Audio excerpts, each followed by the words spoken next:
Dona Sebastiana? Sou sim, a senhora de cor. É Marcelo? Sou eu. Tudo bom? Tudo bom. Queria um bilu, pode? Poxa, entra aí.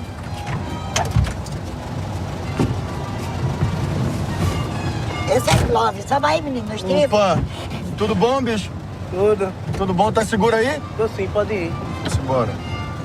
Galinha velho que deve perto da favela. On our last movie episode before the Oscars, we're talking about Brazil's entry for Best International Film, which is also up for Best Picture, Best Actor, and Best Casting, The Secret Agent, directed and written by Kleber Mendonça Filho, writing the screenplay about his hometown of Recife, while also shooting the documentary Pictures of Ghosts about his childhood, told through the lens of the city's movie palaces that Filho once frequented. And it basically meant having a look at myself 30 years ago, my friends, my family. Some of these people are gone now, and the whole thing became a kind of a very emotional process of research. It's a film that really was defined by what I found. And every time I looked for something, I would find something else. And then it just became like a chain reaction of ideas that came from the footage. The second year in a row that a film about Brazil's 1970s dictatorship has made it into the major Oscar categories, after the film I'm Still Here by Walter Saiz won Best International Film last year and was also nominated for Best Picture. A famously boisterous Oscar campaign made I'm Still Here the first Brazilian-produced film to win an Academy Award, winning for Best International Film. The Secret Agent stars Wagner Moura, who is famous in the United States for playing Pablo Escobar in Netflix's Narcos. In The Secret Agent, Wagner Moura plays Marcelo Alves, real name Armando, a left-leaning former professor whose wife has recently died, who moves to Recife under an assumed identity and is appointed to a job in the identity card office by a dissident network, in order to be close to his son Fernando, who is being raised by his mother's parents. Aê, bem-vindo! Você é o cara? É esse mesmo. Bem-vindo. Trouxe uma cervejinha pra dar um oi. Pra chegar. Ave Maria. Only to find out the former Electrobras Executive Director, Henrique Gerotti, who has pegged Armando as a communist sympathizer, has gotten a hit put out on him. The story is further told through students who we learn are transcribing tapes of Marcelo in the present day. Almost 50 years later at a university, Marcelo gave testimony about Henrique Gerotti after the hit is already placed. To the dissident network, including a mysterious woman named Elsa and her associate, Valdemar, who were planning to help him escape the country with his son. Recife is incredibly corrupt at this time, ruled by a police chief named Euclides and his sons. It's a violent place, and a major subplot revolves around a human leg found inside of a tiger shark that came from a communist sympathizer at some point. Tá policial? Eu não, sou policial. Ó, pinta de policial, cara. Não sou policial.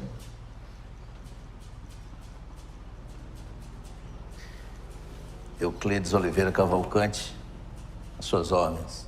Marcelo. Marcelo de quê? Alves. Marcelo Alves. Nome de policial. Sou policial. The tiger shark is juxtaposed with images and posters from Jaws, which was put out around this time. Marcelo lives at a narco-communist safe house run by an old woman named Dona Sebastiana, with other refugees, including a man and a woman from Angola, another conflict happening around the same time in a formerly Portuguese colony, and a group of assorted political dissidents and outcasts, including a gay man rejected by his family. One of the most insane scenes in this film revolves around Chief Euclides harassing what he assumes is a former Nazi soldier who is hidden in the city, but is actually a Jewish Holocaust survivor covered in scars that he constantly demands to see. This character, Hans, is the last film role of the German character actor Udo Kier, who had appeared in so many films from Fassbinder's Lily Marlene, My Own Private Idaho, Herzog's My Son, What Have You Done, and Wim Wenders' A Trick of the Light. Kier died last November at the age of 81. Also starring Carlos Francisco, Tana Maria, Gabriel Leone, Roberto Diogenes, and Alice Carvalho. The real story of a hairy leg, a famous Brazilian urban legend from the military dictatorship where censorship led newspapers to publish stories where a human leg attacked people in Recife. A mythical creature in indigenous folklore, the Saki, was a one-legged black boy in a red cap that allowed him to appear and disappear and grant wishes. This was the opposite, one leg that came to life and began kicking people in the face. When Jaws came out in 1976, they even put one leg in Jaws' mouth on a float. When the military dictatorship would censor stories on the radio and in the papers, the journalists would just make up a story about the hairy leg to go in that space. The hairy leg could disguise news. Stories about homophobia would have the hairy leg kicking members of the gay community. Instead of police violence, would be a hairy leg brutalizing people. Filho produced The Secret Agent with his wife, the French producer, Émilie Lesclaw. It covers the extreme lawlessness and inequality of the military dictatorship, showing how a rich woman buys her way out of trouble after leaving her maid's 3-year-old daughter outside to get hit by a bus, and the ways that dissidents could subvert the situation they found themselves in. The budget for the film was 27 million real, or about $5 million.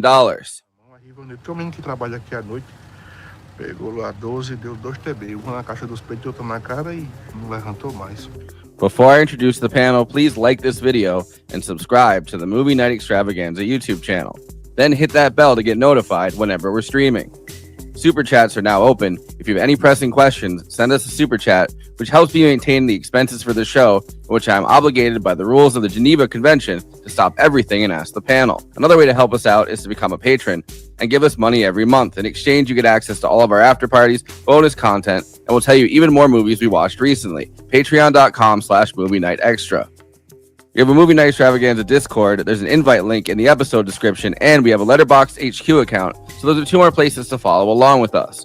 Our show gets simulcast, or if we're not on at regular time, played later on This Space. This Space is a working class independent media collective. YouTube.com/ThisSpaceTV. Subscribing really helps out, or even more, sharing content from This Space and encouraging others to do the same. By working together, we can break through the algorithm. Okay, let me introduce the illustrious panel. Conan Neutron is the co-host and senior producer for Movie Night Extravaganza, host of Protonic Reversal, an independent Film Critics of America film critic, and the frontman for the band Conan Neutron and the Secret Friends. Check out his music at neutronfriends.bandcamp.com. Kristina Oakes is a co-host of Movie Night Extravaganza, a streamer on Twitch, twitch.tv/cosmopolitics, a host at This Space, hosting Kristina's Corner, and is across social media at Cosmopolitics and on Letterboxd at Kristina. Forrest and Kristina have a second show, The Absurdity Space, live on This Space on Wednesdays at 6 Eastern, 3 Pacific. Zach B. Marsh is an actor, writer, director, and a musician whose short film, A Talk in the Park, is up on YouTube and is active on Letterboxd at Zach B. Marsh. I, of course, am your host and overall fan of Lula's Brazil, Forrest Miller. Dude was just getting head while watching The Omen. Fantastic. Lovely. Zach, welcome back, man. Thank you so much, Conan. It's great to be back. I got to say, right off the bat, very conspicuous amount of Wicked in that pre-Oscars film montage, considering it's the one film in that whole thing that has. We always do a snub every year. Yeah, we do a snub. We do a foreign international film, and then I'm surprised we didn't do a speedrun of Frankenstein. I forgot about it. I forgot all about it. I was like, wait. I was like, isn't there one? That's why we did every other movie but Frankenstein, huh? Frankenstein episode coming this Friday, y'all. Just kidding. What do you call it though if a film is snubbed in every single category? Like that's more than a snub. It's a super snub. It's A full it's snub. like It's just a fucking massacre. And It's a that's- full snub. It's a full snub. Well, we did Sing Sing the year before for the snub, and that at least, it showed up a little bit. Yeah, Wicked for Good was like a super snub for sure. But I had They're to almost pay, making up for that last time. They're making up for it with Train Dreams being like, overlording Train Dreams. I like Train Dreams. A no, lot, I'm not but saying yeah. over. I'm just saying like Train Dreams obviously isn't Best Picture. It's like I feel like they gave Train Dreams a bunch of stuff, and it's like we'll give your film about a white guy in the Pacific Northwest a bunch of a bunch of nominations that we weren't going to give to Coleman Domingo's prison movie. Sorry, no Sing Sing for you. I will say if Coleman hadn't already been an Oscar nominee, I think he would have been snubbed for Sing Sing. I'm glad that he wasn't. He absolutely deserved that nomination, but I think that his existing relationship with the nomination board got him that. Because before that it was like Rustin, right? That was Rustin, which I still, it's a travesty. I haven't seen it. I've heard it's like a fine movie, but I'm a huge fan of Coleman's, I just can't imagine it's like the politics of it are really because it's like I don't know, Obama produced it. It's like I'm sure. Yeah, it's going to be a very safe, feel good biopic. Yeah, Yeah, Or Coleman can I don't know how you turn that into a feel good biopic, to be honest. But Obama probably you know what away. I mean. There's not gonna. It's not gonna be like. First of all biopics are inherently flawed, and they're rarely done well. And if we want to get out on that, we can. But like, I don't. I feel like I've already seen it because I've seen so many movies like it, and it's like, all right, someone can tell me I'm wrong, and maybe I would, but Selma was like a big. They did like a big Selma push when that came out. You know what I mean? Like, there's just been so many other like civil rights movies, and it's like. I don't know. Like it's the politics of it. Always, right? The one above them all. Green Book. Like the second I saw Obama produce it, I was like, I'm not. Let's move on. Secret Agent is what we're talking about tonight. 12 minutes into the episode, which is the odds-on favorite at this point for international, which is interesting to me because I thought for sure it was just an accident, and I wonder if people voted now. Yeah. Rather than voting having been closed with recent events that maybe people will be more. It was just an accident. It's definitely really good. I don't and I think his story behind making it is like one of those like insane kind of things where it's crazy that Iran's a country where you can get instead of being thrown in jail or whatever, they're like you can't make films anymore. And then his next film was like this is not a film. Yeah. He made while he was on house arrest. Yeah. Not a film. Can't get me. What is a film is Secret Agent, though, which is definitely sparking a chord with the cinephiles out there. And, this is a shaggy movie. This is a long movie. Like there's like, I think I said like 4 movies worth of plot that's in here. But it is a very well-made movie. It's obviously done with love and, a certain degree of attention. Great showcase for Wagner Moura, who is a great actor, despite me. I didn't like Civil War at all, but Wagner Moura was good in also it. A director and writer. While they were putting this together, and while he was working on his movie before this, like his documentary, Wagner Moura was actually working on at least while he was writing this, Wagner Moura was actually working on his directorial debut. Really? Which ended up getting really censored in Brazil because at the time Bolsonaro was still the president of Brazil, and like the far right kind of attacked his movie in a way that they couldn't with this one as much. I mean, they tried boycotting this one, but because he's like a well-known leftist activist / actor director.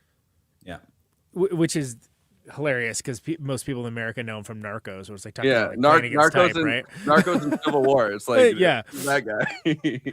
But no, he's undeniably a talented guy. So Zach, how was your experience with Secret Agent? I adore it. It might be my favorite Brazilian film. I have not seen all of Fija's films. I'd actually think of which ones I've seen, but I know it's definitely my favorite of his. I'm a huge fan of Wagner Moura. This is my favorite Wagner Moura performance. This is actually probably, except for another performance that's not in the Oscar conversation we get to later, probably my favorite male lead performance of 2025. Fucking love this movie. I thought it was an absolute masterpiece. It genuinely felt like watching the closest comparison I have to it is like, you know, an Alan J. Pakula film from the 70s. Like it felt like watching what's the Warren Beatty one? Parallax View. Parallax View. It felt like watching Parallax View. It did feel like a 70s vibe to us. It's got that big 70s. I just did All the President's Men on Martin Strange's podcast, Film Splaining. So Pakula's really like front of mind for me right now because I'm like, oh yeah, Parallax View. Have you seen that one? That's great. Yeah, Clute. It's awesome. Total masterpiece. This is my number 5 of the year. This episode brought to you by Clute. Yeah. But yeah, no, I have nothing but exuberant praise for pretty much everything that we did. And we've talked a bit about the casting category too, and what that means as far as it being like a new category for the Academy Awards, and whether that means, okay, so you're filling up the cast with a bunch of recognizable A-list talent or recognizable character actors or whatnot. But with this movie, it's like, well, you're filling them with a bunch of just average Joe looking people, but that's perfect for what this is because they all look like, first of all, they all need a bath, you know, and they all look like they're very much in the era that they're in. And that's perfect for this movie because it wouldn't work if you were like, oh, hey, there's a cameo by, so-and-so over here. And like, there's just no way that would work. It has to be just a bunch of people that look like they would actually be locals in that area. I really liked, so Tana Maria is the name of the actress who played Donna Sebastiana, she's great. the older woman, and so I guess she had never been in a movie before. Bjerrekrav. I don't know how exactly to say it. Baccarat, the movie that he did in 2019. Yeah. Baccarat. So before I've never that, heard it spoken aloud, but I think that sounds right. She's basically just like a seamstress, like a well-known seamstress, kind of in her area, and like artisan.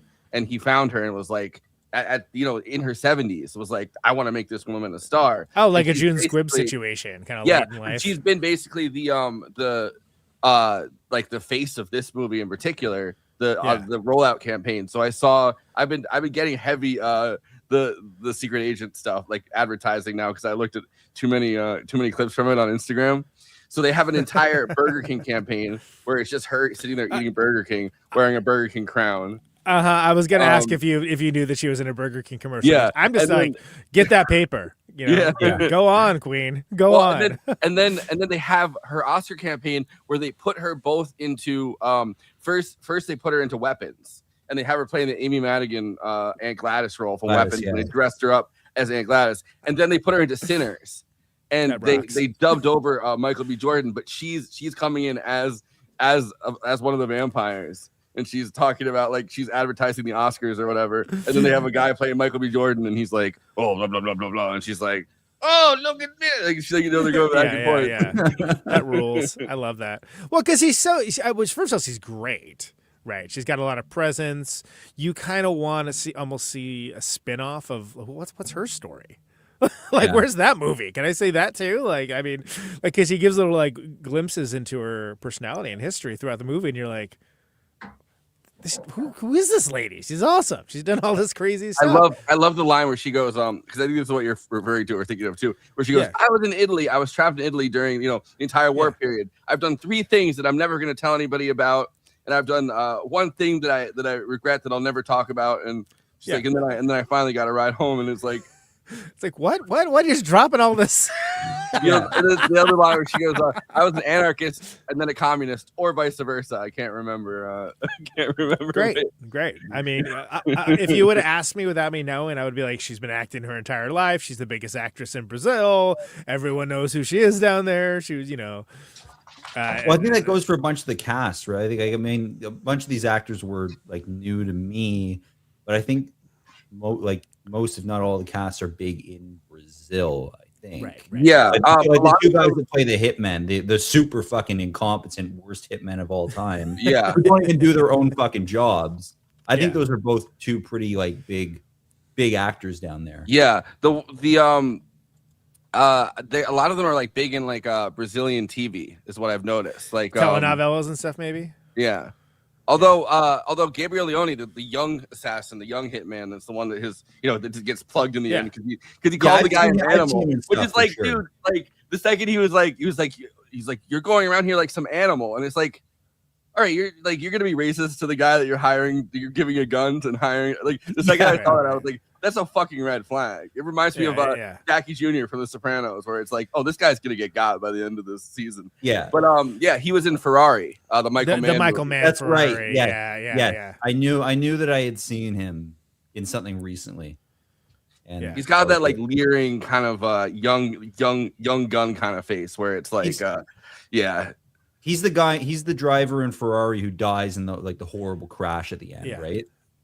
Yeah. And then there's the other guy, the older his stepdad or whatever, who they give you like the most awesome backstory of like, oh, he killed like this old guy killed his mom and now they work together, and it's like it was like, oh, so this is the most dysfunctional possible partnership for you to call in for this thing, because from the very beginning he's drinking the alcohol on the guy's table, he's like fucking around, like you can tell what kind of guy he is. And then his more serious, like his stepdad, you can feel the alcohol and the sweat and the cigarette smoke kind of coming off of that actor. He's like, oh sure, he smells like an ashtray. You can tell. And similar situation with Elsa. I mean, she's been in a bunch of stuff, but she's like a presenter, former model, like so on and so on from down there, like fairly well down there. But I mean, I'll say, other than Wagner Moura, for me, the only person I recognize is Udo Kier. Yeah. Just because he's been in 100,000 movies, then it's like all over the map where it's like, oh yeah, that guy. Like, dude, what a quintessential that guy character actor, right? What a way to go out. Like, what a fucking performance to end on. Like a keystone performance in like, a very well regarded movie made by I don't know if we can call him an up and comer director, but like, like someone that's. By the way, the Elsa that actress, Maria Fernando Candido, as a model when she was young, she was compared to a young Sophia Loren. That was like, I can see it. Yeah, I can see it. And she was an MTV VJ on Bikini Island. That rocks. But it's cool because it's like she's like early 50s or something, but like she's the perfect kind of character. Like it would be jarring. Like sometimes you watch movies and you're like, okay, how is this person who's like clearly like the hottest person that's ever lived, like this anonymous person in this village or whatever? It's like, no, that doesn't work. And with her, it's like, well, she's very attractive and she's like got a certain presence, but it's also like, she looks just as dirty as the rest of them. Not to say it's just like whatever. They're not in a 5-star hotel or anything. It's hot. There's it's sweaty, so on and so on. So it's like really great casting because John's like, oh wow, she's like, there's something amazing about this woman. Like she's like really cool, but it isn't like she just walked off of the walking down the catwalk or something and doing modeling. Sexy format. Yeah. She doesn't look like Right Said Fred or something, right? Yeah, exactly. That was the other part of it that felt like watching a movie from the 70s. Like I thought of I thought of Jaws a lot because it's referenced so heavily in the film. But like movie. You watch the guys in Jaws, they're like dripping with sweat. They've got like skin breakouts. Like just like they look like they're in the middle of hell, and you can tell. Yeah, or like it looks like they're working, like they're doing stuff. Like they didn't just like come from their trailer and then like said the lines. And that's what this felt like. Even Wagner, who like exudes leading man energy. Yeah. He's never looked worse in something, I don't think. Generally. Well, Narcos. And I mean, Civil War kind of has the same kind of like unwashed kind of energy to him, but in this, you just spend so much time with him in this, right? Like you're spending time with him in all kind of forms, and it's like, including like he plays his son in the last part of it, and it's almost feels like he's flexing on the other Best Actor nominees and stuff because he's done this amazing performance that's like spanned the entire. You're like with him on all of these different reactions to things, and then he's like, "Oh, I'm a different guy." Look, you can tell I'm a different guy because I don't have a mustache. Yeah, but just like at the very end, right? Well, but and that's cool because the look of that is like so different because that's like modern Brazil. They're in the clinic, and it's like kind of bright and got that showroom kind of lighting. It hits so differently after sitting with this movie that looks like, I mean, it looks like he like got into a time machine, transported the cast back into the 70s and filmed it there. Yeah. And a big part of that is that he used vintage lenses. So throughout filming this entire thing, okay. he used Sure. I think it's Panavision. He used these vintage lenses that he bought in like they shipped them from Los Angeles, and there's like this company that still makes like those Panavision lenses. And so they used a whole bunch, like a whole array of them to shoot this. I mean, on top of the set design, which obviously is very 70s, they literally used, and the lenses were like very imperfect. Like they were, you know, because they're old, so they kind of have these imperfections to them, where it's like you can't really tell as like a layperson or whatever. But they were like, we really liked this like imperfect look that these these lenses brought to our project. Right, like it almost looks as if somebody that was, you know, in the time using what they had available to them, which wasn't going to be the most clean, pristine thing straight off the out of the box or whatever. Like it'd be like a used lens or whatever. But by the same token, looks amazing. It just looks like they're using everything really well for what it is, and like in a way, it's very thoughtful. It's a much more successful attempt to do what Mank did in like, I want you to be able to put this on a shelf, put this on a shelf next to Citizen Kane and watch them next to each other and think they were made at the same time. Yeah, you can immediately tell Mank was fucking made 5 years ago. Yeah, it looks like it was made 5 years in 100 years, if someone watched this next to like Parallax View, Apocalypse Now, All the President's Men, it looks like I think they sit right side by side. So they use this Alexa 35 ARRI camera first of all. So that's like so that's the camera they use, but then they use these B series and E series lenses where I mean, they're old style, you know what I mean? Like they were rented from Panavision. They had on supply for them. So cool. I like that. Yeah. So they had 9 different focal lengths on it. It was yeah. Yeah, so so he, as far as making a movie that looks different, that doesn't look like it was made exclusively for Netflix or, you know, whatever, you know, like it wildly successful, storytelling wise, like a lot of people, I saw it real early on, not like saw it at film festivals early on, but I saw it, you know, before it really hit Gen Pop. Well, technically, streaming. Right? Like, I guess it was for Film Independent, huh? So I guess it was for film festival stuff. But anyway, where's I going with that? Oh, I don't know anything about it. I knew it was supposed to be good, and Wagner Moura is good in it, and which is fine. But they call it The Secret Agent, and I think some people were disappointed that it wasn't like Brazilian James Bond.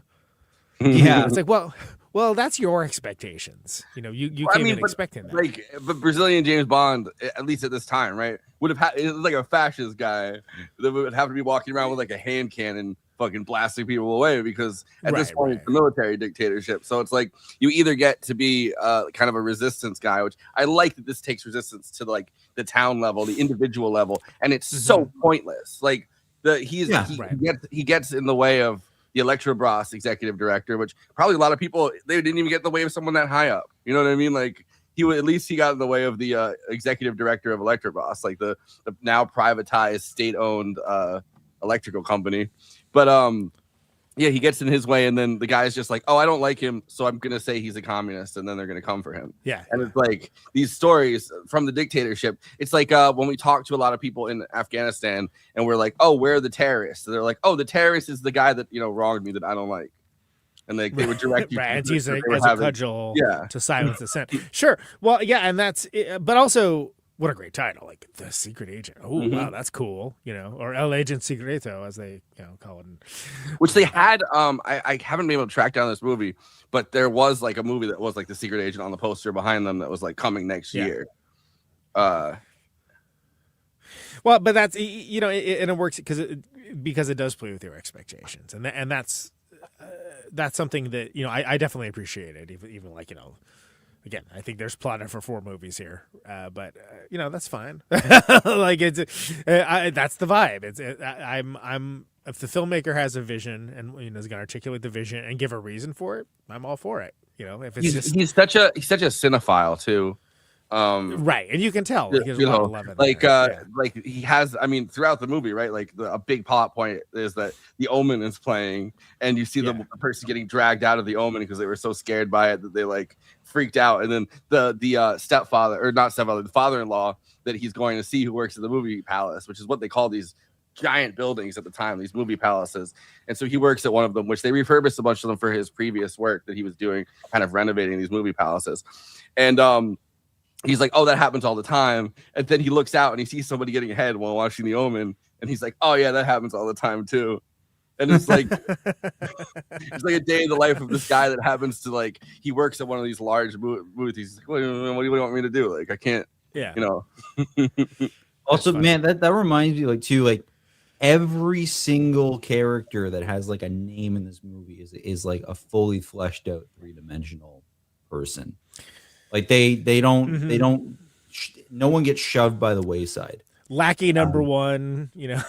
There's B. There's like none of that. There's none of that, and it's really, that to me was also something that's really impressive about it. You know, because you could have just made this like week in the life of Armando, and that's the whole movie. And that'd be great. And they do some movies, but they go so many layers beyond that. Yeah, you know, and that thing of like. You learn so much about the life of the father-in-law in this business, and you know the life he has running this business, and there's in a very short span too. There's this real feeling to like he starts out in Sao Paulo, which is like this big city, right? Like it's this huge kind of metropolis, and he ends up in Recife, which I guess they say it with an H, which I wasn't gonna attempt in the intro, but. Recife. He ends up there, which is like this tiny city, like this place where it's like things are a lot more backwards. It's a lot farther away from the center of everything, and so like they're able to come up with all these things, like you know the hairy leg, which I'm sure we'll talk about, but like these kind of urban legends that happen because they're on the river. They're at this place where it's a little bit more of a backwater, like so he has to adjust to that, and you see him adjust to that, even though everyone's out for carnival and like they're all having a blast, but it's like it's not as populated and as like cosmopolitan, I guess you could say, as or cosmopolitics or cosmopolitics. Yeah, I hope we get to talking about the leg, because the hairy leg. Yeah, we'll get to it. In fact, speaking of which, let's get to the summary, because there's a lot of movie here. We got a whole lot of movie. Whole lot of movie, kid. There is a whole lot of woman. Well, not really. She's pretty small. But in 1977, during the political turmoil of the military dictatorship of Brazil, former researcher Armando travels during the Carnival holiday. I would have not gone during that time to Recife, where his young son Fernando has been living with his in-laws since the death of Armando's wife. He arrives at a refuge operated by former anarcho-communist Dona Sebastiana, where he adopts the name Marcelo and befriends the other political dissidents, including Claudia, Geraldo, and Angolan Civil War refugees Teresa Vittoria and Antonio. So right off the jump, that first scene really throws you into it. Oh yeah, because like that doesn't even mention the body underneath the cardboard box, which is like so arresting when you first see it. Because he's just trying to get some gas, and then you have like the officials coming over that are like looking for a handout. They're looking for a bribe. Right, and like you're immediately just thrust into this world where, like, and the gas station guy's, oh yeah, someone's gonna come take care of that. And it's like, oh, you mean the body underneath the cardboard? Yeah, at your gas station? Is that the thing that will be taken care of? Okay. Oh, first he's complaining because he's like, oh, the night guy plugged that guy because he came to rob the gas. And he thought he could get away with it. He plugged him, and then he went into hiding. So he's like, I can't even fucking leave until until this guy comes out of hiding and they take the body away. He's like, I'm stuck here. I'm gonna get in trouble and fired if I go anywhere. And so you get this guy's whole like the story, life story. It's like Armando's like, I just want some gas, man. Can I get some gas, please? That would be cool if I could get some. I love the fake out in that scene too, like when the cops show up and you think, because at this point you don't know anything about Armando. Yeah. You think that he like is a secret agent, and like you think he's about to get caught. Like something about his ID, they're going to catch on to, and it's like, no, they just want to shake him down. Yeah, so they want money. They just want to bribe. Also, in the car with the kids that comes by, and they go, I was like, That was like a scene. There was a scene in Napoleon Dynamite that I was just like immediately transported back to when the farmer shoots the cow in front of the school bus of kids. It just cuts to the inside of the bus, and they're that was like the same moment to me. Which is an understandable reaction, frankly. There's a lot of black comedy in this film. Like it's I wouldn't call the film a black comedy, but there were a couple more like kind of dark gags. I think it would veer into being one.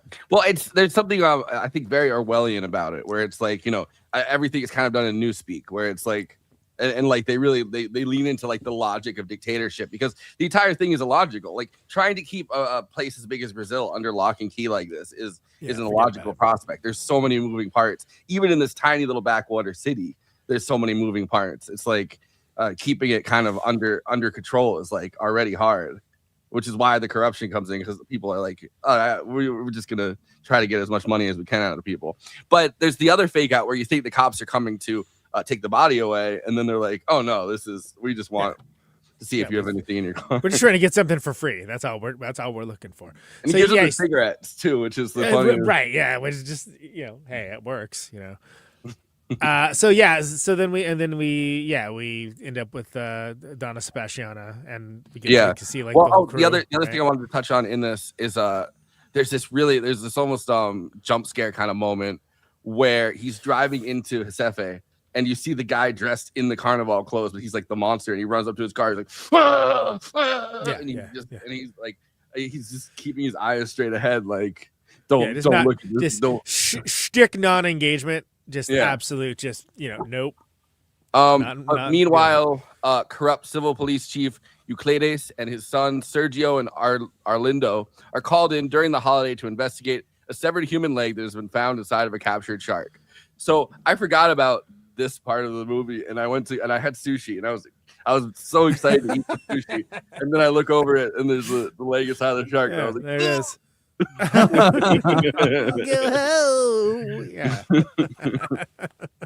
This is why I don't eat before movies. I don't even bring popcorn into the theater. Yeah, well, I was at home, and this time. You just never know. You never know. Yeah, you never know. You never know when you'll see a severed human leg that's decomposed inside a dead shark's stomach cavity. Armando is placed by this dissident network in a job in the city's identity card office under the alias Marcelo, where he has a chance to encounter with Euclides, who offers him friendship and protection.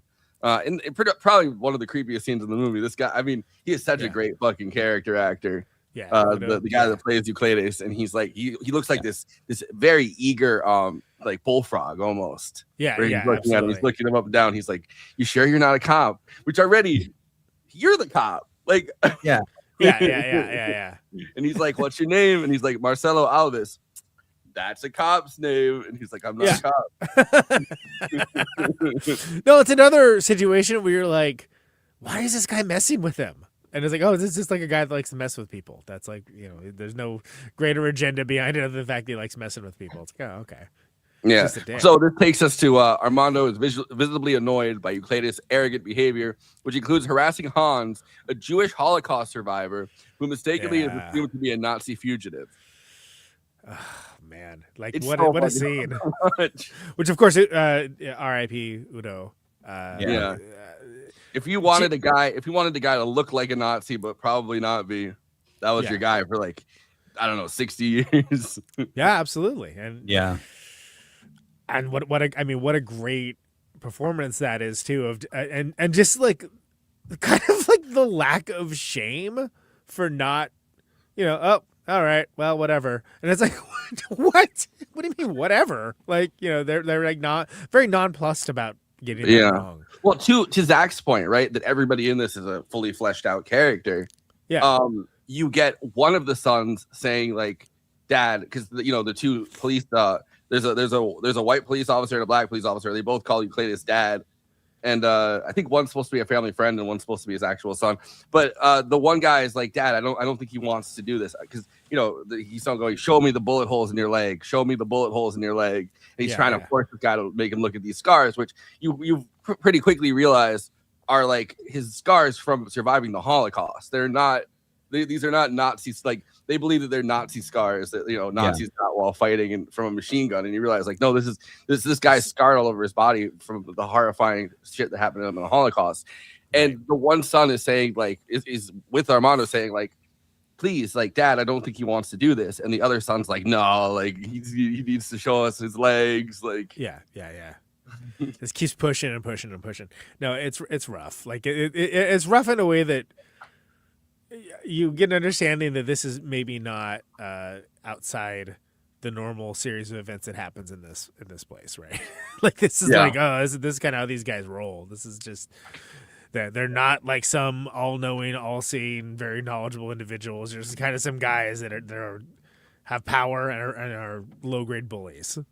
Yeah, which I mean, it's juxtaposed against the fact that Armando is kind of sent into. I mean, he has his own reasons for wanting to be in the city identification card office, right? Like he wants to track down his mother, who was somebody who got disappeared. Who that's the only record that he could possibly find of her. But like you find that out from kind of his conversation. But besides that, they're not actually asking him to do anything. They're just asking him to kind of live, and he's underground and he's going to give testimony. But besides this, but you don't really even know where the testimony is going. And in the same way, right? Like the police officers in this town are just bullies for the sake of being bullies. It's like everything is kind of in this backwards logic of a dictatorship. Everything's kind of backwards. It's like we're not even looking at like big players in this world. Yeah, these are just little petty despots that. Yeah, I mean, including the local feudal lords. We'll get to this, I guess, but including like the Electrobras Executive Director, who's like a huge person in Brazil, but still, even he's kind of all mixed up with these like little petty things that he has going on. Yeah, everyone's got little side hustles and arrangements and so on and so on. It seems everyone's got their own angle. So last 2 sentences before I pass it off to Kristina. Armando's job. I'm going second. So okay, I'll pass it over to you. Armando's job also affords him the opportunity to search for files on his late mother, of whom he has few memories. Meanwhile, in Sao Paulo, hitmen Bobby and Augusto are hired by former Electrobras Executive Director Henrique Girotti to kill Armando, against whom he has a political and personal vendetta. Yeah, so Bobby and Augusto, right? Great pairing. Yeah. Good hitman casting. And you see, and what I love about that too is they aren't just the categorical cliche hitman kind of guys at all. Like even like their own interpersonal dynamic is kind of weird and sort of like, oh, huh? All right. Interesting. And it's not explained to you like you're a baby or anything along those lines, right? You just have to kind of figure it out, and like you understand. You later get the horrifying backstory where someone goes, "Oh, I can't remember. Oh, I think it's Elsa at one point, or it's the guy he's talking to on the phone. That's like his contact still at the university. That's like, like this is like their backstory is that the stepfather killed the mother."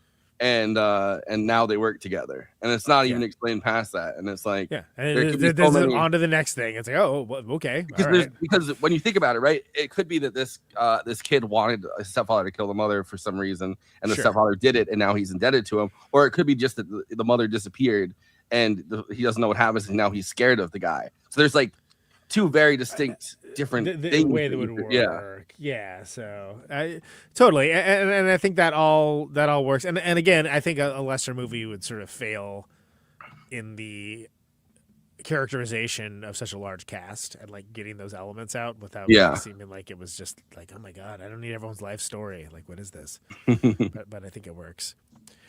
So anything to speak on to that, Zach? While we're in this part.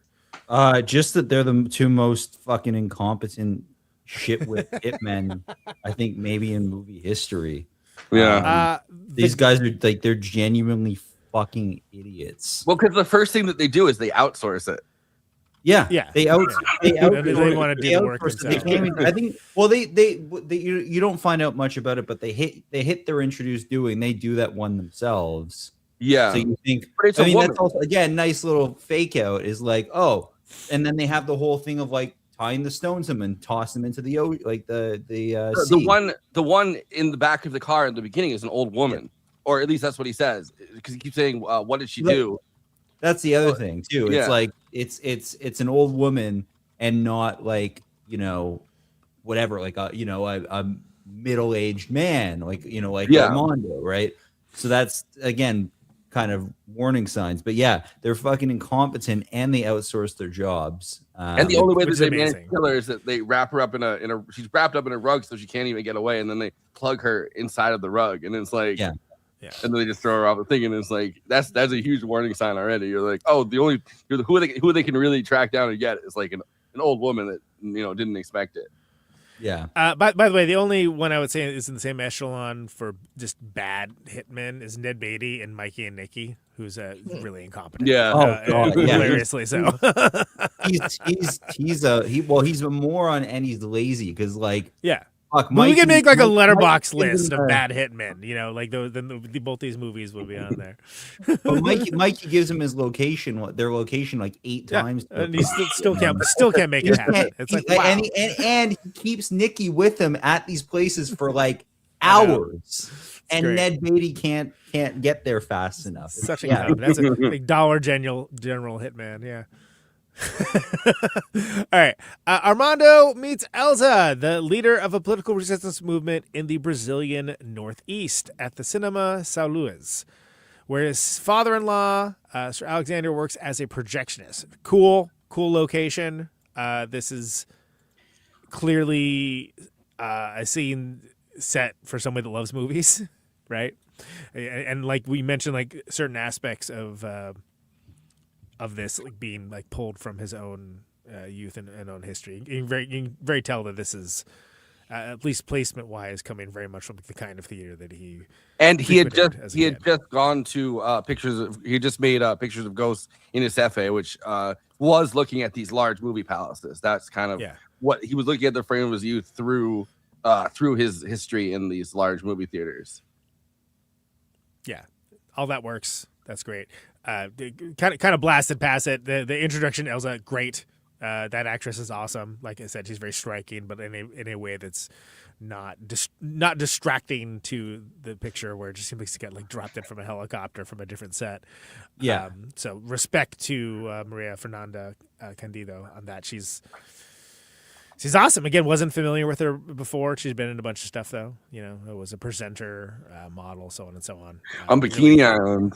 On Bikini Island, I definitely didn't know about Bikini that. Bottom, what?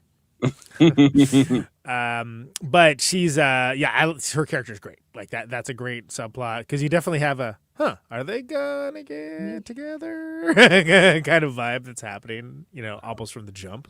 It's like the other guy that's with her, Thomas Aquino, or Aquino, that plays Valdemar, the guy that's her like that's her friend or associate that's with her, that's like, oh yeah, I threw up on myself while watching The Omen. That guy. That guy is from his past movie, the one he made. That movie. Baccarat, whatever, however you say it. But that guy was like one of the stars of that movie. So very good. Lots of good character activity there. So, recording a testimony about Garotti's corrupt activities, Armando recounts a dinner he attended with Fatima that ended in a physical altercation with him and his son. Following remarks on the couple's lower socioeconomic class and supposed communist sympathies. So, yeah, that's a average Thanksgiving. Right. There was a clip of Ryan Coogler that had gone that people were looking at, that he was praising Alice Carvalho, who's the woman that plays Fatima. He was like saying that like she was one of the greatest actresses that he had seen this award season. She's very I mean, her face is very striking as well. Like she has blue eyes and like she's awesome. It's another she's been in a bunch of stuff as well. I'm less familiar, but she's I think she's also like a playwright, like a writer, like a screenwriter as well. That's kind of like works. You also get this entire like north south thing where it's like the East Coast, West Coast. East, I mean essentially that, but it's like the one guy Girotti, who's like the executive director of Electrobras, who Electrobras at the time, right, had been started by the coup leftist leader of Brazil in the 60s, had nationalized different things, like Petrobras is the oil company, the large oil company in Brazil. Electrobras is the large electric company but so they start privatizing all of these things. It's 77. It's a few years after the Chile coup. So like they're really doing privatization, like neoliberalization hard in Latin America. That's kind of their testing ground. So he's trying to privatize more and more of this and cut off these little tentacles, I guess, of public funding that are going here and here and here, which is how it's supposed to work. But that's like a big part of this. But they don't spoon feed. Like they just assume, all right, you know what Electrobras is, which is bold, right? Because especially if you're going broad based for a movie, like your audience isn't necessarily going to be on the same knowledge level that people that like live in Brazil are going to be, and so it's again from the school of show not tell, which is good, but also it's completely understandable. People are just lost. Like I'm just lost. I need like what's happening. Well, yeah. The other thing to remember about this, right, is that he's writing this during the Bolsonaro administration, where of course, Dilma Rousseff had gotten kicked out and gone to prison for a little bit, and then been kind of exonerated from prison, but had been kicked out as leader because of stuff with Petrobras, where they said that there was corruption in the oil company. And then Lula, on top of that, for the same kind of reason, they were saying, oh, they're using their power and their corruption to give their friends jobs in these different sectors of the economy. So that the backdrop of writing the story about the military dictatorship and the way that they privatize these systems, and his big sin, right, that gets the guy coming after him, that really breaks down things, that he used public funding to create these like lithium batteries that he's working on electric cars with, which is also a big thing in 2019. But they want to destroy that and keep it in the private sector. Right. They don't want that to succeed. Right. Of course. Well, you mentioned it in the intro, but like I have had a vague awareness of everything going on in Brazil in like the 60s, 70s. But if it wasn't for I'm Still Here, I would have been a lot more lost going into The Secret Agent. Really, because that one really does get into it. Yeah, you're right. It was really. It ended up being really instructive for me. Also, man, I cannot, just in terms of how well the two movies mesh, I cannot think of many double features that would be better than interesting Here and Secret Agent. But I mean, partially because obviously they're covering the same historical subject matter, but just the juxtaposition of like one is a real life account, the other is fictionalized. But I think that they're two movies that pair really well together, and they're offering when you put them together, they offer a very like educational scale approach to the subject versus like a dramatization of it, and also a very like I'm Still Here is a fairly intimate drama, but it's covering the wider scope of things. The Secret Agent is like, this is about this conflict and how it affected one specific guy and the immediately around him, and how it's affecting like a non-major metropolis, right? Like how it's affecting like it's a small scale story, person wise, but also locale wise, right? Yeah, exactly. And that's interesting because we get a better sense of perspective of the larger elements by having it be so narrow casted. Yeah. And again, having these like lived in characters that have these backstories, so they're not going around announcing like no human being does, except for in movies. Well, that's the thing, right? It's like this all happens to this one guy, and then you realize, holy shit, this happened to hundreds of thousands more people, right? Yeah, all at once. Which obviously, has like in today's world is very relevant. And they're also two fucking phenomenal movies, and that helps with carrying them. That both got kind of not exactly surprised everyone, but surprise awards consideration to certain parties and elements and demographics that didn't understand why they're there. I thought it was going to be a nominee for obviously Wagner, and I actually thought it was like the iffy one in international because I thought no other choice was going to get it. Yeah, So I really wish no other choice was in there, frankly. But I don't. Secret I'd probably Agent kick out was- Surratt, frankly, and I like Surratt. I haven't seen Surratt yet, but in terms of like what I liked it, but I would Yeah, imagine it's sort of like the leftist kind of movie that they've put into the international category. I think that Secret Agent was on shakier ground than Surratt was. until Just it in wasn't, terms and of then how- suddenly it was like the favorite, and it was Yeah. like by a large margin, and it's Yeah. just interesting to see how that works.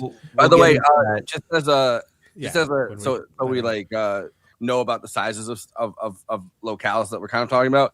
Recife has about in 1977 at least, it had about 1.2 million people, whereas Sao Paulo, where he's coming from, 8 million people. So it's like the size of New York City. Yeah. Got it. Cool. So Elza informs Armando that a contract killing has been ordered and instructs him to flee the country. Sergio and Orlando dispose of the human leg in the river, where it suddenly revives and attacks gay men cruising in a public park at night. The story, presumably a newspaper cover-up for the political corruption and violence during the Carnival week, creates a public frenzy. So we have to talk about this sequence. The sequence rules. Yeah. Well, It's also like, what are we doing?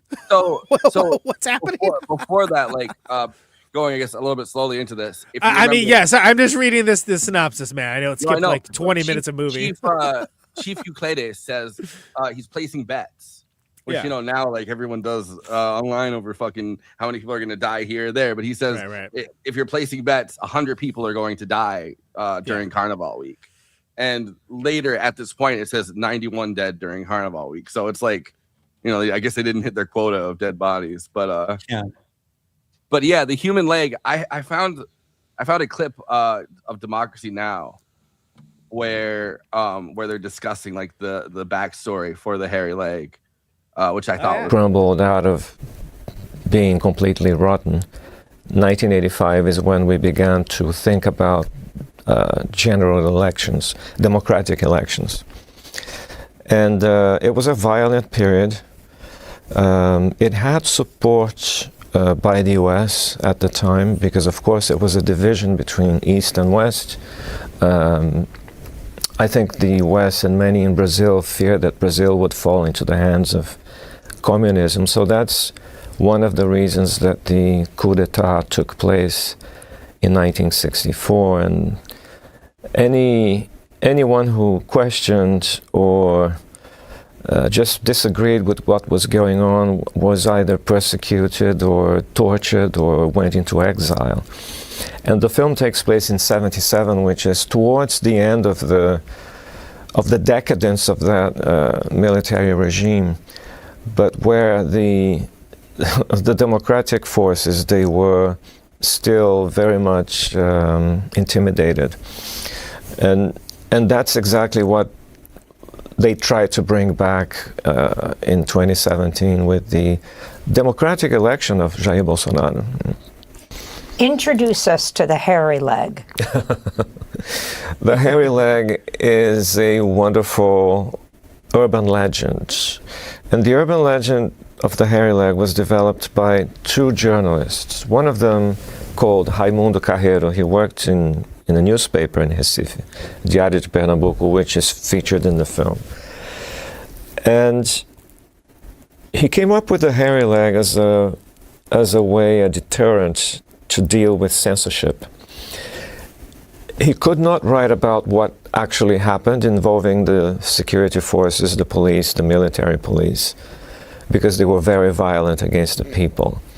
So instead of having his articles censored and slashed, he came up with the hairy leg, and he began to print straight stories where the incidents would be described in a journalistic fashion, but instead of saying that the military forces did it, he said that the hairy leg did it. And it would come with cartoons and drawings of this zombie disembodied leg attacking people.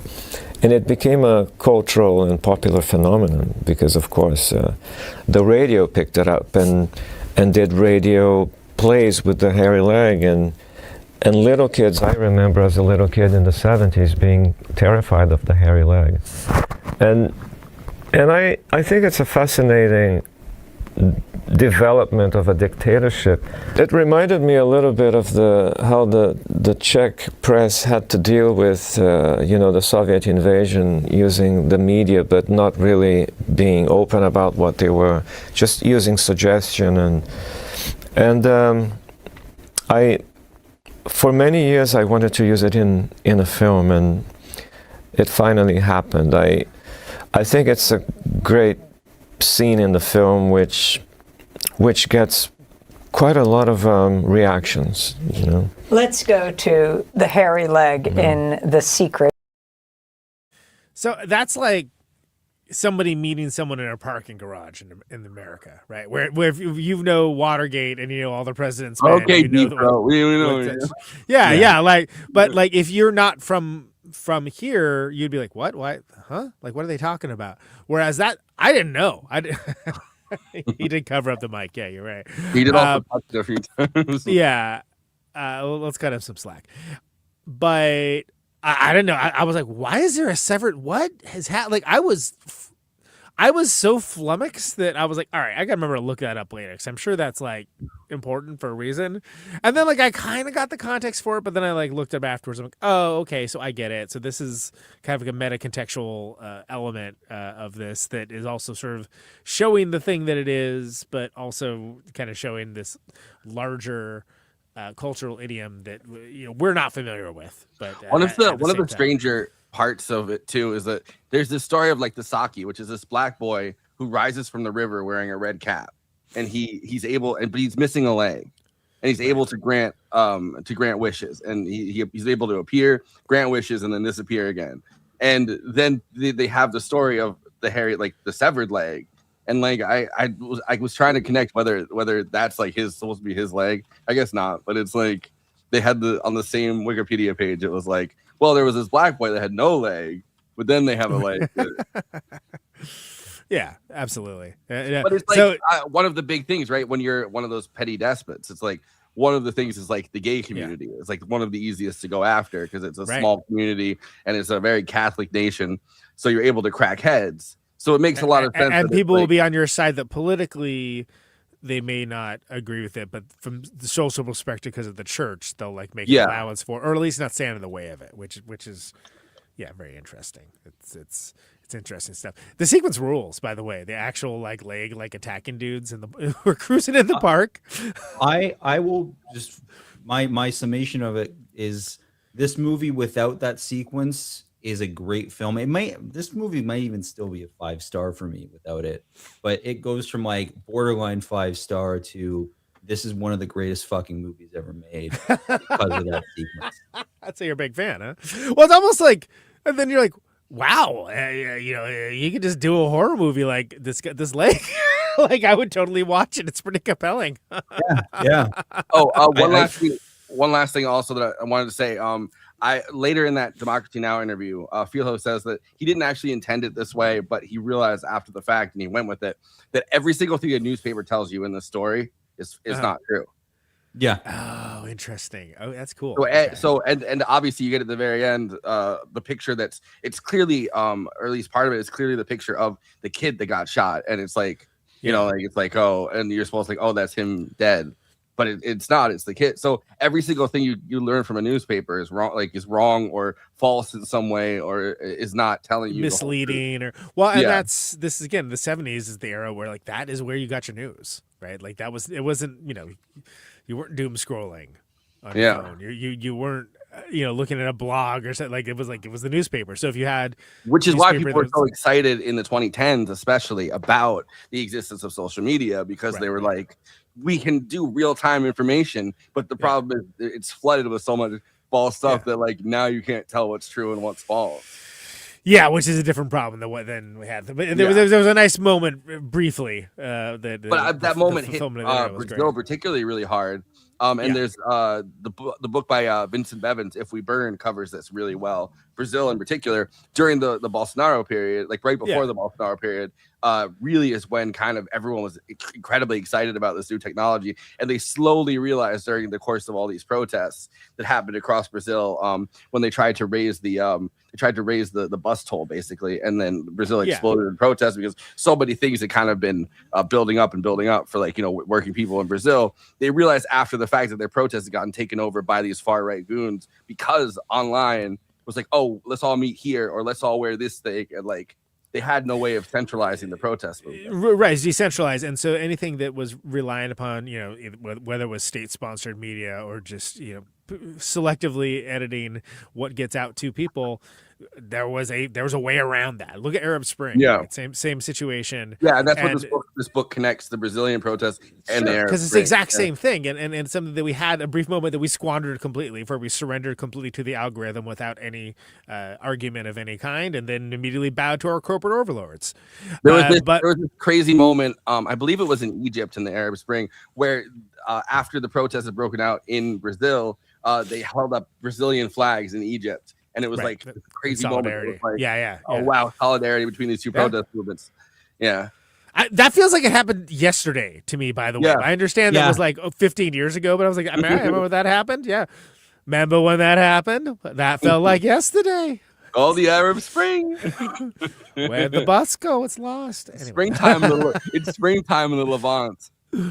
Okay. But it is so but again, getting back to the larger point, it was so revelatory because a lot of these countries, like if there was any kind of reporting in any kind of in traditional media, they were all inherently corrupt, either outright owned by the leadership. I mean, look at what's his? Why can't I think of his name? Italy. Drawing a blank. Just yeah, thank you. Yeah. Like just like where it's either implicit or complete tacit ownership of the media by these like corrupt figures that just like are choosing what can and can't be shown and told to the people.